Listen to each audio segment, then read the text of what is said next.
If your YouTube TV Live Guide isn't updating, missing channels, or showing outdated information, it's usually caused by app glitches, network issues, or home area problems. Here's how to fix it step by step. Step 1. Check your internet connection. Make sure your device is connected to a strong and stable Wi-Fi network. A weak connection can prevent the live guide from refreshing with the latest channel data. Step 2. Restart the YouTube TV app.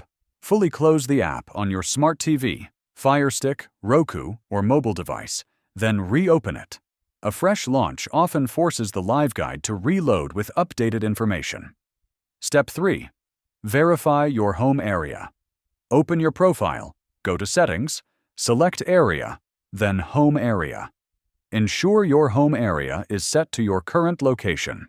Remember, you must be connected to your home Wi-Fi when updating local channels. Step 4. Clear the app cache clearing. Cache data fixes corrupted files that prevent the guide from updating.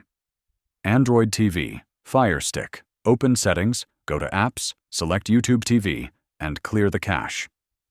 Roku, use the hidden cache reset sequence. Home 5 times, up once, rewind twice, fast forward twice. Apple TV/iPhone, delete and reinstall the app for a complete refresh. Step 5. Update the app and device software. Install all available updates for both YouTube TV and your device. Outdated software is one of the most common causes of live guide update failures. After completing these steps, your live guide should refresh properly and display the latest channels, programs, and DVR information. If this helped you, like the video and subscribe for more helpful YouTube TV guides.